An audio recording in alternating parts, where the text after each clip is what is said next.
This video is sponsored by Campfire and Victory.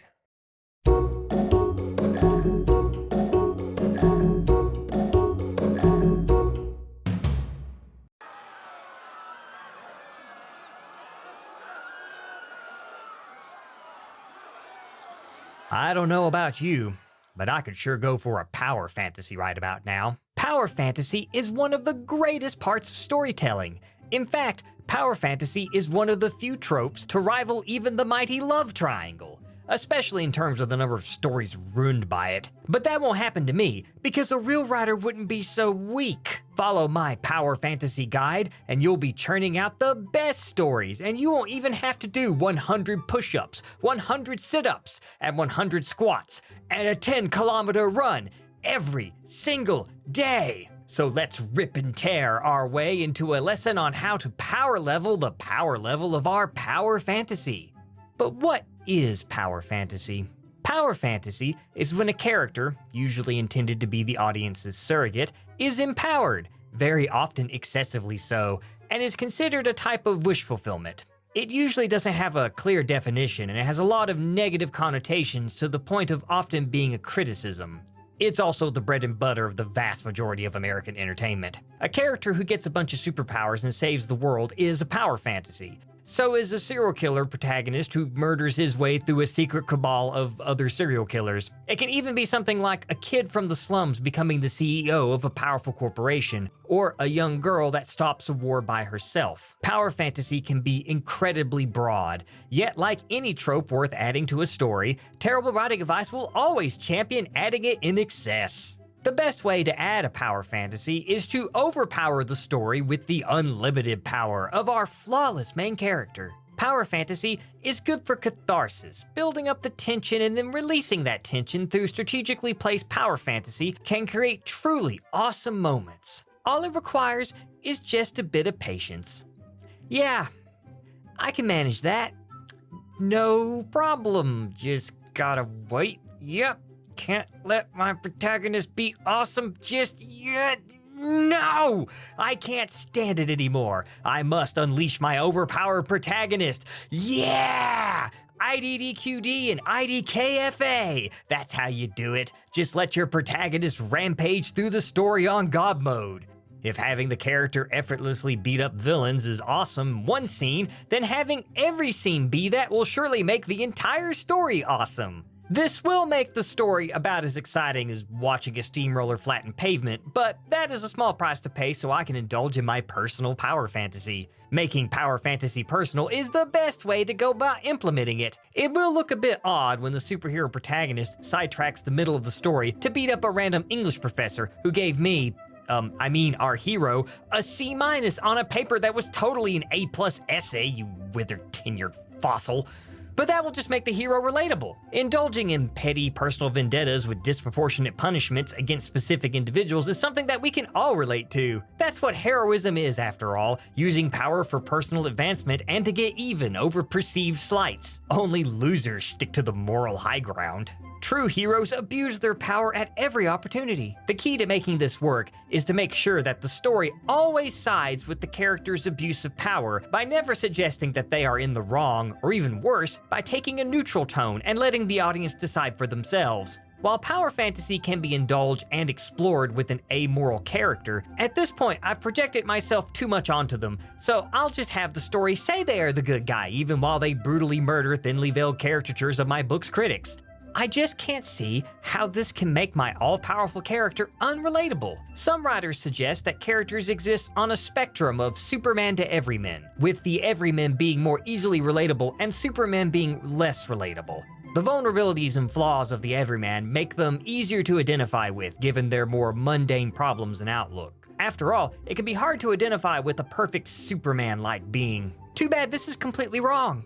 I know this is wrong because I am perfect in all ways on top of being the single most humble person on the planet, and I relate perfectly with myself. Yes, we could make the everyman transition to the Superman by actually having them earn those powers. Having power come at a high cost or with significant investment has the potential to balance the power fantasy aspects somewhat.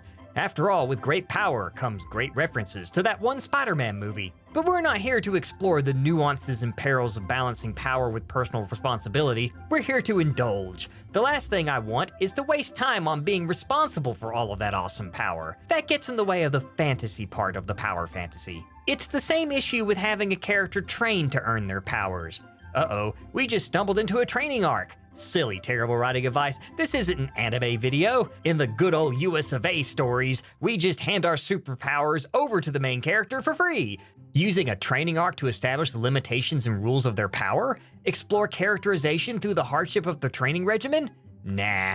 Just have the character ace the training with ease, turning a prime opportunity to explore new conflicts, establish a rules system for their powers, and challenge characters with creative problem solving into yet another way for the story to gratify the main character and by extension me. I just want easy victories and nothing else. The story's tension will get one-shot murdered just like the main antagonist in the final chapter. Yes, for the audience, it will be as unsatisfying as unlocking a video game achievement for beating the tutorial, but for me, I'm far too high on the power fantasy to notice. Endless victory is the most desirable outcome for a heavy power fantasy character, no matter how much conflict it resolves in a way that denies future conflict. Don't bother strategically using heavy power fantasy as the key aspect of the story's central premise. That would never work. Nor would showing the pitfalls of unchecked power and ambition. Even worse, contextualizing the power fantasy through a mythological lens? Such justifications are not needed, just like those pesky themes and any characterization beyond a character using their power. Power fantasy is all about balance, specifically tipping the balance overwhelmingly in power fantasy's favor. If a story is like a cake, then power fantasy could be thought of as the icing. And the best cakes are basically all icing and no cake. Just indulge in writing power fantasy just like one indulges in binge eating sweets. One can never have too much of a good thing, and power fantasy should always be regarded as a good thing and not as a tool that the writer can use in certain situations. It's important to remember that power fantasy cannot be used to explore the relationships and dynamics of power and how humans wield it, as well as how that relates to the human condition. The story must either have endless power fantasy or deeper themes combined with more nuanced characterization, never both. All stories must be either brainless action romps or joyless, grim exercises in pseudo-intellectual snobbery that disdains all forms of escapism. I mean, why would people want to escape reality right now? But hey, don't worry too much about it. You know what they say, absolute power fantasy sells absolutely. Oh, great, the hipster knights return. I can't stand people like you. The only bleeding heart I want to see is the broken entrails of my enemies. Those make excellent grease for tank treads, by the way.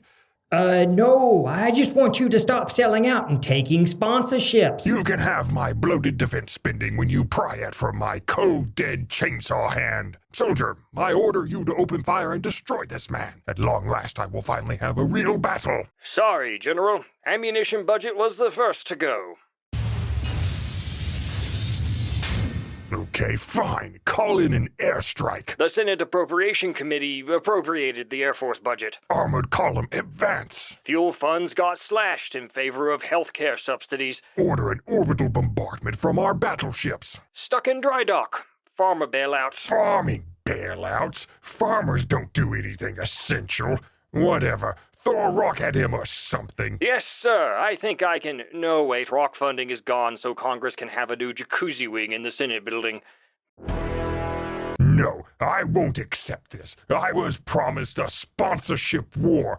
Kill, kill, kill, kill, kill, kill, kill, kill, kill, kill, kill, kill, kill, kill, kill, kill, kill. Is he okay? Looks like the IT department got downsized, too. Kill, Care Bear stare. What was I saying? It doesn't matter because this time we have a secret weapon. This video's sponsor, Campfire. Campfire is a writing software tool used to help writers keep organized with timelines for visualizing the plot's flow, as well as character-detailed pages for backstories, relationships, and even entire character arcs. However, we've been using Campfire's new and comprehensive world-building add-on pack to fill out extensive intelligence profiles on our many rivals in the TWA expanded universe, from their language, cultures, ecosystems, and even magic systems. Campfire Pro is free to use until the end of April, but is normally a one-time purchase of $49.99. The world-building pack is 40% off at only $14.99 until the end of April 2020. Subscription free.